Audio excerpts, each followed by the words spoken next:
In the beginning was the Word, and the Word was with God, and the Word was God. He was in the beginning with God. All things were made through him, and without him nothing was made that was made. In him was life, and the life was the light of men. And the light shines in the darkness, and the darkness did not comprehend it. Thus reads the immortal words of John chapter 1 of the New Testament, in which Christ, the Word, the Logos, is shown to be eternally begotten of the Father, and how all things were made through him. This timeless passage has been revealed to Christians to show Christ's divinity while giving a glimpse into the nature of creation itself. It had also clearly served as inspiration for one J.R.R. Tolkien, himself a committed Catholic, in the creation of his own myth of Ea, the universe, and Arda, the world, in the Silmarillion, his mythopoetic masterpiece, which serves as indispensable lore for his other works, The Lord of the Rings and The Hobbit. The creation myth of Arda is not only a fascinating example of myth-making in its own right, but gives better understanding to Tolkien's Catholic identity, as well as the reactionary ethos of the world he created. The Silmarillion begins with the Ainulindale, the music of the Ainur. Reading from the first page of this section, quote, "There was Eru, the one, who in Arda is called Iluvatar. And he made first the Ainur, the holy ones, that were the offspring of his thought. And they were with him before aught else was made. And he spoke to them, propounding to them themes of music, and they sang before him, and he was glad. But for a long while they sang, only each alone, or but few together, while the rest hearkened, for each comprehended only that part of the mind of Iluvatar from which they came. And in the understanding of their brethren they grew but slowly. Yet ever as they listened, they came to deeper understanding, and increased in unison and harmony. And it came to pass that Iluvatar called together all the Ainur, and declared to them a mighty theme, unfolding to them things greater and more wonderful than he had yet revealed. And the glory of its being and the splendor of its end amazed the Ainur, so that they bowed before Iluvatar and were silent. And Iluvatar said to them, Of the theme that I have declared to you, I will now that ye make in harmony together a great music. And since I have kindled you with the flame imperishable, ye shall show forth your powers in adorning this theme, each with his own thoughts and devices, if he will.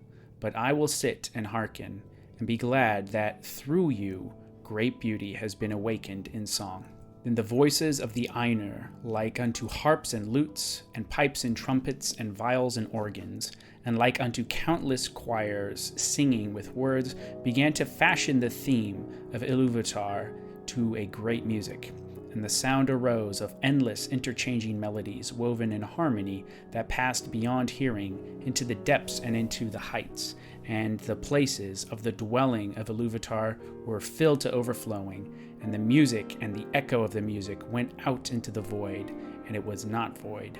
Never since have the Ainur made a music like to this music, though it has been said that a greater still shall be made before Iluvatar by the choirs of the Ainur and the children of Iluvatar after the end of days.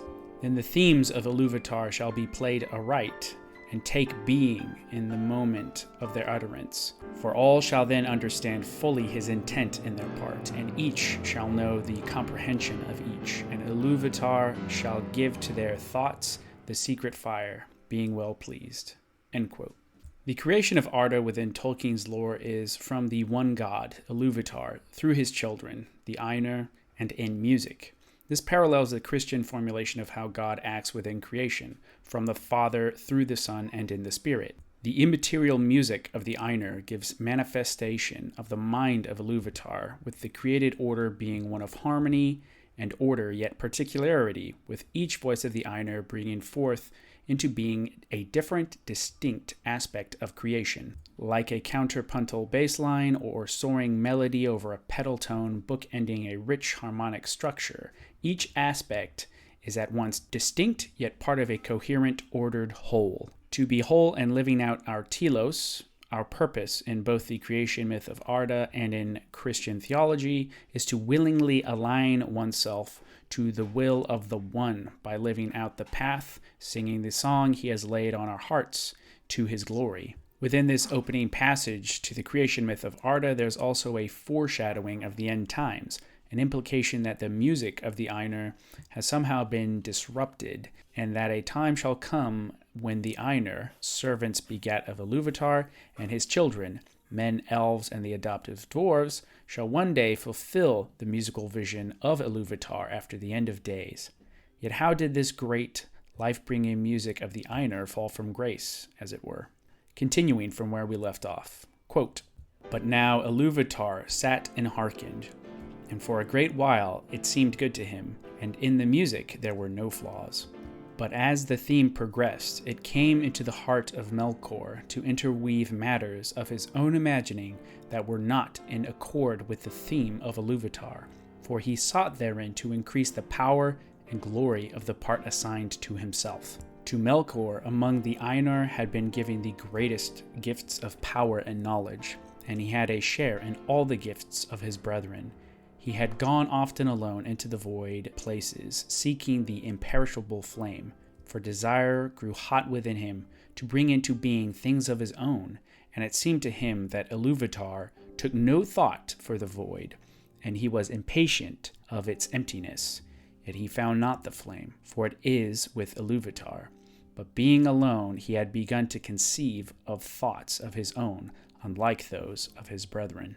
Some of these thoughts he now wove into his music, and straightway discord arose about him. And many that sang nigh him grew despondent, and their thought was disturbed, and their music faltered. But some began to attune their music to his rather than to the thought which they had at first.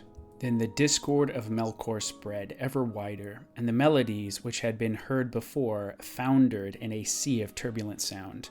But Iluvatar sat and hearkened until it seemed that about his throne there was a raging storm, as of dark waters that made war one upon another in an endless wrath that could not be assuaged. Then Iluvatar arose, and the Ainur perceived that he smiled, and he lifted up his left hand, and new theme began amid the storm, like and yet unlike to the former theme, and it gathered in power and had new beauty. Yet the discord of Melkor rose in uproar to contend with it, and again there was a war of sound more violent than before, until many of the Ainur were dismayed and sang no longer, and Melkor had the mastery. Then Iluvatar arose, and the Ainur perceived that his countenance was stern, and he lifted up his right hand, and behold, a third theme grew amid the confusion, and it was unlike the others, for it seemed at first soft and sweet, a mere rippling of gentle sounds and delicate melodies, but it could not be quenched, and it took to itself power and profundity, and it seemed at last that there were two musics progressing at one time before the seat of Iluvatar, and they were utterly at variance. The one was deep and wide and beautiful, but slow and blended with an immeasurable sorrow, from which its beauty chiefly came. The other had now achieved a unity of its own, but it was loud and vain and endlessly repeated, and it had little harmony, but rather a clamorous unison, as of many trumpets braying upon a few notes, and it essayed to drown the other music by the violence of its voice, but it seemed that its most triumphant notes were taken by the other and woven into its own solemn pattern." End quote. What we have just read can be seen as broadly analogous to the Christian understanding of the fall. Behold, there was creation, and the Lord saw that it was good. Yet the greatest of the angelic host, Lucifer, in his pride and desire to be as God, sought to corrupt and deceive man. Melkor, the greatest of Iluvatar's Ainur, rebelled against his place as servant to the One, and in his pride seeks to create and be autonomous within his own right, outside of the will of Eru Iluvatar. Melkor even covets the imperishable flame, that he might bring into being life on his own apart from the One. To finish off this passage, we will continue. Quote, "In the midst of this strife, whereat the halls of Iluvatar shook and a tremor ran out into the silence, yet unmoved, Iluvatar rose a third time, and his face was terrible to behold. Then he raised up both his hands, and one chord, deeper than the abyss, higher than the firmament, Piercing as the light of the eye of Iluvatar, the music ceased. Then Iluvatar spoke, and he said, "Mighty are the Ainur, and the mightiest among them is Melkor. But that he may know, and all the Ainur, that I am Iluvatar, those things that ye have sung, I will show them forth, that ye may see what ye have done. And thou, Melkor, shalt see that no theme may be played that hath not its uttermost source in me, nor can any alter the music in my despite.